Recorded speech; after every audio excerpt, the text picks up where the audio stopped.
გამარჯობა. Ამ ვიდეოში ვისაუბრებთ გრაკლიანი გორის სტელას შესახებ. ძალიან მნიშვნელოვან ინფორმაციაზე, რის შესახებაც თხოვენ განმეორებით განმარტებას. აღმოჩენილია საკურთხევლის წარწერის სიახლოვეს. ჩანს, რომ იგი წარმოადგენდა საკულტო ტაძართან და წარწერასთან ერთად ერთიან სარიტუალო კომპლექსს. მასზე დატანილია სიმბოლოები. ვიზუალურმა შესწავლამ დაგვარწმუნა იმაში, რომ ის უნდა ყოფილიყო არა მხოლოდ რელიგიური დანიშნულებისა, გრაკლიანელი ჩვენი წინაპრების რაღაც ცოდნის გამომხატველი მნიშვნელოვანი წყაროც, რომლის გაშიფრვაც ნათელს მოჰფენდა საქართველოს უძველესი ისტორიის ერთ-ერთ ეტაპს და არა მარტო. ამ არქეოლოგიური არტეფაქტის შესწავლამ მოგვცა ასეთი შედეგი. სტელას თავზე ედგა ვერძის თავის გამოსახულება. აგერ გვაქვს ვერძის თავის გამოსახულება, ეს ედგა თუ ეს თვითონ სტელას ის არის. ეს არის ფრაგმენტები წარმოდგენილი. ჯობია რომ ასე ვქნათ, უფრო ადვილად ავხსნით. ვერძის თავის გამოსახულება მის ქვეშ წარმოდგენილი იყო კუთხოვან ტეხილხაზოვანი გამოსახულება. აი ეს. აქაც ჩანს. აი ეს გამოსახულება. ასევე მის ქვეშ ირემისა და ცხენის სიმბოლოები. აგერ ხედავთ ირემი და ცხენი. მათ გვერდით მარჯვნივ ნამგალა მთვარე. აგერ ნამგალა მთვარე. ჰორიზონტალური ხაზი და მის ქვეშ კი მზე. აი ეს ჰორიზონტალური ხაზი და მზე. ნამგალა მთვარე, ირმისა და ცხენის გამოსახულებები, რომლებმაც უძველესი ისტორიული წყაროებიდან ჰქონდა ინფორმაცია, რომლებზეც და წარმოადგენდნენ ციურ სხეულთა სიმბოლოებს, კონკრეტულად სატურნსა და იუპიტერს. მიგვახვედრა, რომ საქმე ჰქონდა რაღაც ასტრონომიულ მოვლენასთან, რომელიც უნდა მოგვეძია ზეცაში. ჩვენი ყურადღება ასევე მიიქცია იმ ფაქტმა, რომ ირმისა და ცხენის სიმბოლოები, თქვათ ასე, ცხვირებით ერთმანეთს იყო მიდებული. აი აგერ ხედავთ, წარმოდგენილია.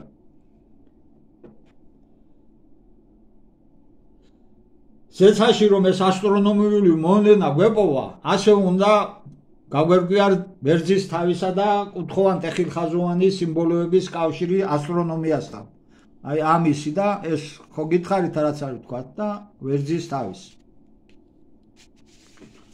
გარკვეული დრო დაგვჭირდა ამ საკითხების სიღრმისეული შესწავლისთვის, მაგრამ მოკლედ გეტყვით, ეს ეგრეთ წოდებული რებუსი მაინც ამოვხსენთ. ანუ მივხვდით, რომ ვერძის თავი უნდა ყოფილიყო ვერძის თანავარსკვლავედი და კუთხოვან ტეხილხაზოვანი სიმბოლო კი ჰერკულესისა. აი აგერ არის ჰერკულესის თანავარსკვლავედის გრაფიკული გამოსახულება წარმოდგენილი, აი აქაც. ბაშასა და მე გქონდა ასეთი მოცემულობა, ვერძის თავი ასახავდა ვერძის თანავარსკვლავედს, მის ქვემოთ დატანილი სიმბოლო კუთხოვან ტეხილხაზოვანი ჰერკულესის თანავარსკვლავედს. შემდეგ მოდიოდა ირემი, ანუ სატურნი, მერე ცხენი, იუპიტერი, რომლებიც ერთმანეთს ერწყმოდნენ და ღამეული ცა, რადგან გამოსახული იყო ნამგალა მთვარე და მზე, ჩამავალი. რაც შეეხება ვერძისა და ჰერკულესის თანავარსკვლავედებს, მათ უხსოვარი დროიდან არჩევდნენ ადამიანები ცის თაღზე და ეს ცნობები წარმოდგენილია შუმერთა და შემდგომი პერიოდის სხვა ცივილიზაციათა ისტორიულ წყაროებში. თანაც ჰერკულესის თანავარსკვლავედის გრაფიკული გამოსახულება მსგავსია სტელაზე დატანილი კუთხოვან ტეხილხაზოვანი გამოსახულებისა და პალეოგრაფიული თვალსაზრისით. იკვეთება, რომ მისი სიმბოლური დატვირთვის მატარებელია. აი რაზეც გესაუბრებთ, აი ეს. განმეორდეთ, სტელას ზემოდან ედგა ვერძის თავი, ვერძის თანავარსკვლავედი. შემდეგ ეგრეთ წოდებული სტელას სტანზე, ჰერკულესის თანავარსკვლავედის ფონზე წარმოდგენილი იყო სატურნ-იუპიტერის შერწყმის პროცესი, რომელიც მიმდინარეობდა ღამეულ ცაზე. სკოლიდან გვახსოვს, რომ ჩვენ დიდ პოეტს შოთას სატურნ-იუპიტერის შერწყმის პროცესი ნახსენები ჰქონდა ვეფხვისწყალოსაში. ეხვეოდეს ერთმანეთსა, აკოცეს და ცრემნი ღვარეს, ამას კავდეს ოდეს ერთგან, მუშთარ ზუალ შეიყარნეს. ანუ საუბარია იუპიტერზე და სატურნზე. ამის შემდეგ ჩვენ წინაშე კიდევ ერთი პრობლემა დადგა. უნდა ცოდნოდა ამ ასტრონომიული პროცესის შესახებ აი რა. როდის მოხდა ასეთი მოვლენა? სატურნი იუპიტერის შეწყება ჰერკულესის თანავარსკვლავედის ფონზე, რა სიხშირით ხდებოდა იგი? ჰქონდა თუ არა ადგილი ამ მოვლენას სტელას ასაკის პერიოდისთვის, რომელიც უცხოელი მეცნიერების მიერ იყო დადგენილი ქიმიური ანალიზის შედეგად და მოიცავდა დათარიღების ამ დიაპაზონს ძველი წელთაღრიცხვის მე-11 საუკუნის ბოლო და ძველი წელთაღრიცხვის მე-10 საუკუნის დასაწყისი, ასევე როგორი იყო ცის თაღის რუკა იმ ეპოქის საქართველოში. ამ ყველაფერს ასტრონომი, ანუ ასტრონომიული ცოდნა სჭირდებოდა, რაც გაგვიადვილებდა საქმეს, მაგრამ ჩვენი მეთოდოლოგია ასეთ დაშვებას არ ითვალისწინებდა. სხვების ჩარევას გაშიფვრის პროცესში არასდროს დავთანხმდებოდით, ზედმეტი თავის ტკივილის გამო. ამიტომ თავად გადავწყვიტეთ მისი დაძლევა. ეს პრობლემაც დაიძლია, მართალია ნერვებისა და უძლო ღამების ფასად. კონკრეტული პროგრამის გამოყენებით, კომპიუტერულ პროგრამაზეა საუბარი, ჩვენ შევძელით გრაკლიანის ეპოქის ცის თაღის რუკის აღდგენა. დავიწყეთ ჰერკულესის თანავარსკვლავედით. დავსით კითხვა, რატომ გახდა საჭირო მისი გამოსახულების დატანა სტელაზე? აი ამის გამოსახულების დატანა სტელაზე. ამასთან მიმართებით. ის ჩრდილო ნახევარსფეროდან ჩანს კარგად, თანაც საქართველოს ტერიტორიაზეც. მთელი ზაფხულის პერიოდში, მაისიდან აგვისტომდე. კოორდინატებით დაახლოებით 20 და 40 გრადუსებს შორის. იმავე რუკაზე დავიწყეთ ვერძის თანავარსკვლავედის მოძიებაც. ეს თანავარსკვლავედი ცაზე მკვეთრად 20 და 30 გრადუსებს შორის ჩანს ზაფხულის მიწურულსა და მთელი შემოდგომის პერიოდში. პაშასადამე ჰერკულესი და ვერძის თანავარსკვლავედები თითქმის ცის თაღის ერთსა და იმავე წერტილში ჩნდებიან. ოღონდ ჯერ პირველი, ანუ ჰერკულესი და დაახლოებით 35-40 დღის შუალედით მეორე, ანუ ჰერკულესის თანავარსკვლავედი. ესე იგი, ჰერკულესის თანავარსკვლავედის წანაცვლების შემდეგ სამხრეთიდან დასავლეთით ამ მიმართულებით ცივ გუმბათზე მის ადგილს იკავებს ვერძის თანავარსკვლავედი. მათი საერთო კოორდინატებია 20-დან 40 გრადუს შორის, აი ეს გრადუსები. ეგრეთ წოდებული გადაფარვის ზონაა დაახლოებით 30 გრადუსი. სწორედ ამიტომ ცაზე ისინი თვალით უხილავით, სტომილებით, გარკვეული თანმიმდევრობით გამოჩნდებიან ერთსა და იმავე ადგილზე. ესე იგი, ჰერკულესის თანავარსკვლავედი გრაკლიანზე მცხოვრები ხალხისთვის ერთგვარი მიმანიშნებელი იყო იმისა, რომ მის შემდეგ ცის ამ წერტილში მის ადგილს დაიკავებდა ვერძის თანავარსკვლავედი და ეს პროცესი გარკვეული პერიოდულობით, ანუ წელიწადში ერთხელ განმეორდებოდა. ეს პერიოდი ჩვენი აზრით, რადგან ორ თანავარსკვლავედს შორის გამოჩენის ხანგრძლივობის ვადა დაახლოებით 40 დღეს უდრის, პირობითად ავიღეთ ეს რიცხვი შეიძლება უფრო პატარაც აგვეღო 35, 365 დღე უნდა გავყოთ 40 დღეზე, ყოველი 40 დღიანი ციკლის 9 ერთეული რაოდენობით, რაც ნიშნავს იმას, რომ ბოდიშით რომ სტელა არის კალენდარი. მისი ერთწლიანი ციკლი შედგებოდა 9 თვისაგან. ანუ თუ 35 დღეს ავიღეთ, მაშინ 10 თვისაგან. ეს სარკვე კვლევის საგანია. ჩვენ ამ კალენდარს უწოდეთ ვერძის კალენდარი, თუმცა შემდეგ დავაზუსტეთ და უწოდეთ ქართლოსიანთა კალენდარი, წინაპართა საპატივსაცემად. ახლა კი გადავიდეთ სტელის გამოსახულების ქვედა ნაწილზე. ანუ აი ამ ირებზე და ამ გალამთვარეზე და მზეზე. ჩვენ ზემოთ აღვნიშნეთ, რომ მასზე გამოსახული იყო ირემი, ცხენი, მთვარი და მზე. გრაკლიან გორაზე მცხოვრები ჩვენი წინაპრები უდაოა, რომ არჩევდნენ ვარსკვლავთა პლანეტების ვარსკვლავებად მიაჩნდათ ორ კატეგორიას, საჯე, ჯგუფრად და ეულად მოარობთ. გახსოვთ ალბათ მე-10-იან ეს ცნობა წინა ვიდეოებიდან, მას ჟამსა საუბარია ქართლოსიანებზე, დაივიწყეს დამბადებელი ღმერთი და ექმნეს სახურნი მზისა, მთვარისა და ვარსკვლავთა ხუთთა. ხოლო მტკიცე და უფროსი საფიცარი მათი იყო საფლავი ქართლოსისა. ჩვენი აზრით ეს ხუთი ვარსკვლავი უნდა იყოს ვერძის თანავარსკვლავედი, რადგან მასში სწორედ ხუთი ვარსკვლავია. იცით ეგ, აი აგერ წარმოგიდგენთ. აი ეს არის ვერძის თანავარსკვლავედი. ელინისტურ მითოლოგიაში ვერძის თანავარსკვლავედი ბერძნული მითოლოგიის ოქროს ვერძთან ასოცირდებოდა, რომელმაც ჰერმესის ბრძანებით ფრიქსე და ჰელე გადაარჩინა და ფრიქსე კოლხეთში ჩამოიყვანა. ამასვე ამბობს თეიმურაზ ბატონიშვილიც. ეს არგუმენტი მოყავს იმისათვის, რომ გასაგები გახდეს საბჭოთა ისტორიკოსებისთვის, რომლებიც ვერც თვლიან ღვთაებად, რომელსაც ისევ ვერც წირავდნენ თურმე, ხოლო ტყავისაგან ტანსაცმელს იკერავდნენ, რაც სიყალბეა. სინამდვილეში ვერძის გამოსახულება უკავშირდება ასტრონომიულ ცოდნას, კონკრეტულად კი ვერძის თანავარსკვლავედს, რომლის შესახებაც ინფორმაცია უძველესი დროიდან არის ცნობილი ისტორიულ წყაროებში. ადრეანტიკურ და ანტიკურ ხანაში ცხენი მიიჩნეოდა იუპიტერის სიმბოლოდ, ირემი კი სატურნისა, თუმცა არის შებრუნებული ვერსიაც, მაგრამ სტელას გაშიფრვით ზუსტად დავადგენდით მათ ქართულ სიმბოლურ დასახელებებს და ქვემოთ მოგახსენებთ. როგორც ზემოთ მოგახსენეთ, ჩვენ მივედით იმ დასკვნამდე, რომ ორივე ცხოველის გამოსახულება, რომლებიც ერთმანეთთან პირისპირ დგანან, უნდა ასახავდეს პლანეტების სატურნისა და იუპიტერის თითქმის ერთ ციურ სხეულად შერწყმის პროცესს, რომელიც გარკვეული ასწლეულიანი პერიოდულობით ხდება. ისინი ერთ ხაზზე დგებიან და შემდეგ ერთმანეთს უახლოვდებიან. ოღონდ ეს პროცესი ძირითადად უხილავია დღის სინათლის გამო.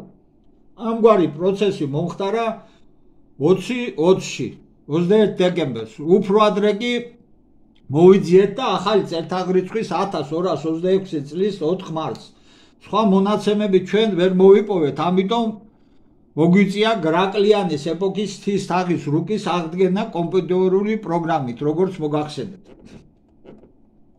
ერთ-ერთი ასეთი ურთიერთდაახლოება, რომელიც დაიმზირებოდა საქართველოდანაც დასავლეთის ჰორიზონტზე, მომხდარა ძველი წელთაღრიცხვის 1018 წლის 27 აგვისტოს 20 საათსა და 59 წუთზე. სატურნი მდებარეობდა მაღლა და იუპიტერი სწორ ხაზზე მის ქვემოთ. აი როგორც აქ არის ნაჩვენები, აი ეს რო სტელა იყოს. ირემი მაღლა არის ცხენი დაბლა.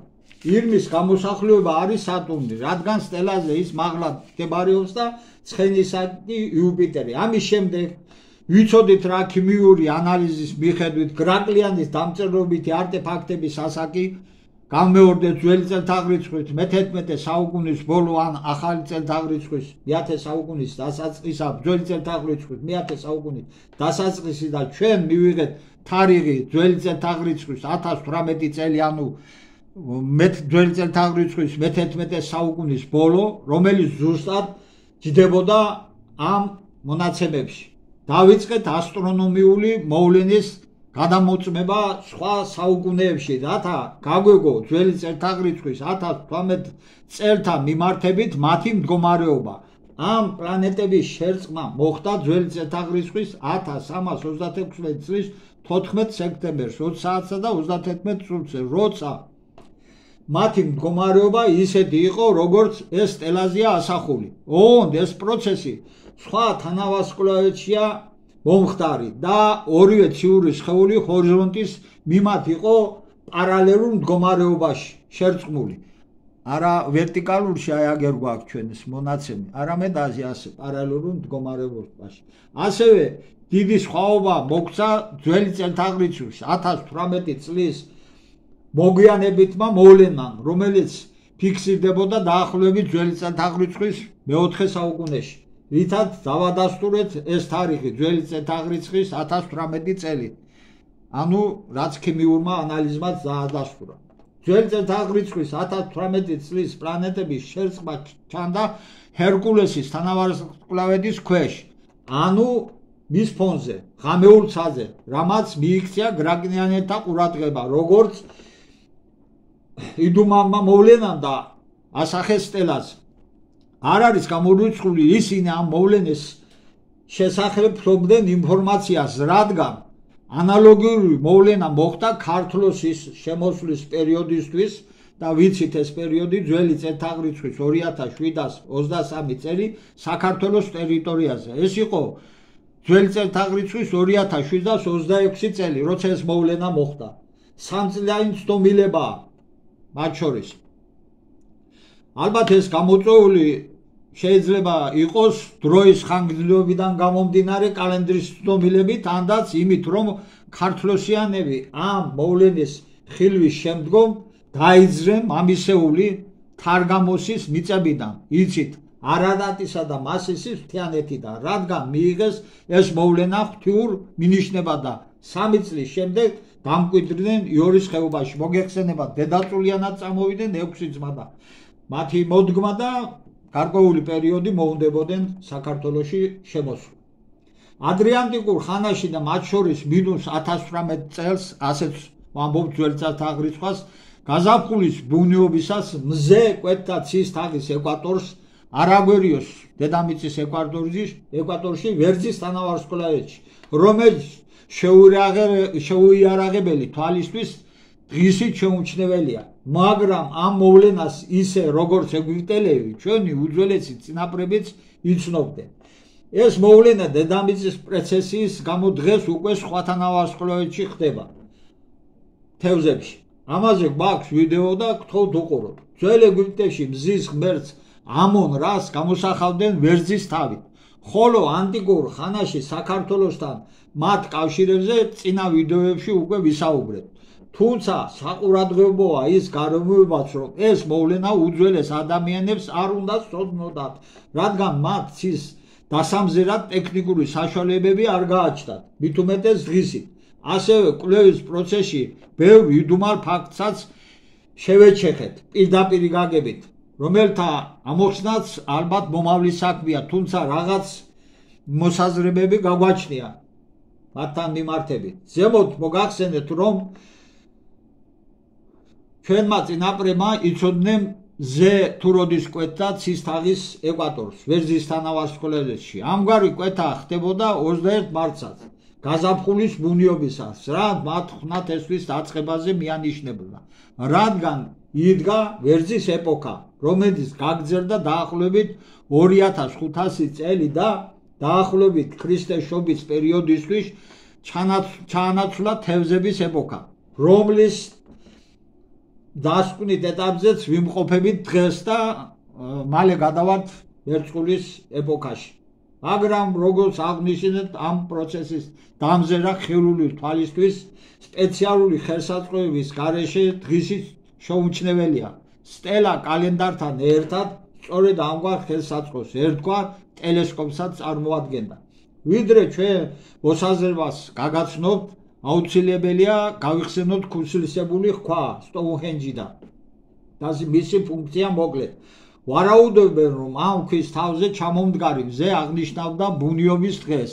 ეს ქვის ეგრეთ წოდებული კალენდარი, მთელი კომპლექსი აგებული უნდა იყოს ძველი წელთაღრიცხვის 3000-2500 წლების პერიოდში. თითქმის მთელი 2000 წლით ადრე, ვიდრე გრაგლიანის სტელა, თუმცა ამ პერიოდისთვის, ესე იგი ძველი წელთაღრიცხვის 21 საუკუნესთვის, ქართლოსიანებმა უკვე დაარსეს საკუთარი სახელმწიფო. ჩვენი აზრით, სტელას სწორედ ამგვარი მიმანიშნებელი ქუსლისებური ქვა უნდა ყოფილიყო, როცა მზე სტელაზე აღმართული ვერძის თავის რქებს შორის ჩამოდგებოდა, აი თქვათ, აი აქ დაახლოებით, ანუ მის თავზე გამოჩნდებოდა ნათობით ცის ეკვატორს, რომელიც სამხრეთიდან ჩრდილოეთის მიმართულებით გადის, ამ პირიქითაც შეგვიძლია კვერთა ვერძის თანავარსკვლავედში. ეს ხდებოდა 12 საათსა და 19 წუთზე, 21 მარტს დაიწყებოდა გაზაფხულის ბუნიობა, ხნათესვის სეზონი. საიდან გააჩნდათ ასეთი ცოდნა სტოუნჰენჯის ამგებ ხალხს, ვარაუდობენ, რომ ესენი იყვნენ უინდმიჰელები, ბიკერები და ეუსეკები სხვადასხვა წლებში მათი ადრე შუმერებს, აქადელებს, ეგვიპტელებს, ქართველებს აგერ ჩანს და ასე შემდეგ ეს დასადგენია, თუმცა ჩვენ გვაქვს საკუთარი მოსაზრება, როგორ ზემოთაც მოგახსენეთ. მაგრამ შემდგომი კვლევებია საჭირო. დასასუსტებელია რაღაცეები. ნაწილობრივ ამ თემებზე უკვე ვისაუბრეთ წინა ვიდეოებში. ჩანთიან არსებებთან მიმართებით. გახსოვთ და სხვა უძველეს ცივილიზაციებთან მიმართებითაც. გაზაფხულის ბუნიობა ემთხვევა ქერის ერთ-ერთი სახეობის წიფობის პერიოდს. დააგვიდით, გრაკლიანი გორაზე წარმართულ ტაძარში ალბათ ამიტომაც აღმოჩნდა ქერის ბარცვლები უხვი მოსავლის მიღებისთვის ღმერთების შესაწირი ღმერთებისათვის. ამასთან გაიხსენეთ გრაკლიანზე აღმოჩენილი თიხის ნარნაკი, ქერის საწყაო. ასეთი ფაქტები ერთმანეთის შემავსებელია და საერთო ჯამში იმის მიმანიშნებელი, რომ გრაკლიანი გორის დამწერლობითი არტეფაქტები ჩვენ სწორად გავშიფრეთ და ასევე ავსახეთ ჩვენი უძველესი წინაპრების მიერ წარმოებული სხვადასხვა პროცესი.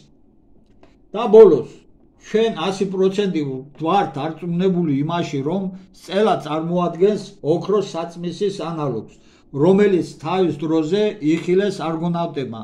ამაზეც გვაქვს ვიდეოები და გთხოვთ უყუროთ. შეგახსენდეთ, ყველაფერი გენიალური მარტივიაო, მაგრამ ამ სიმარტივემდე მისასვლელი გზა ძალიან რთული. ეს ახლა ჩანს ადვილი საქმე. ბოლო 5-6 წლის მანძილზე რამდენი ღამეც დადგა, იმდენი გავტეხეთ. ამას ვამბობთ პროვოკატორების გასაგონად. ბოღმიანი ადამიანი, ცოდვიანი ადამიანიცაა. მოგვიტევეთ პატივცემულო ჩვენო მაყურებლებო, მაგრამ ეს უნდა გვეთქვა. ჯანმრთელობა შევალიეთ ამ კვლევებს და გაშიფრეს. ეს ხომ მთელ საქართველოს ეკუთვნის, რომლის ნაწილიც თვითონაც არია. სადმე რამე ქართულ წარმატებას რომ გავიგებთ, ისე გვიხარია, რომ არ ვიცით რა, პატარა ბავშვები ვით, ისე როგორც ყველა ჭეშმარიტ ქართველს და საქართველოს მოქალაქეს. აღარ გავაგრძელეთ ამ თემას და დასკვნა გავაკეთოთ. გრაკლიანი გორის სტელას ასტრონომიული გამოსახულებები, რომელიც კომპლექსურ მოვლენათა ერთობლიობაა, ასახავს კონკრეტულ თარიღს, ძველი წელთაღრიცხვის 1018 წელს. ამით დავასრულოთ. გთხოვთ გამოიწოროთ ჩვენი არხი და უყუროთ ჩვენს ვიდეოებს. მოსათხრობი ძალზე ბევრი გვაქვს. ამოუწურავ ინფორმაციას ფლობთ და საქართველოს უძველეს ისტორიაზე და შეგვიძლია დაუსრულებად ვისაუბროთ ამ თემაზე. დიდი მადლობა.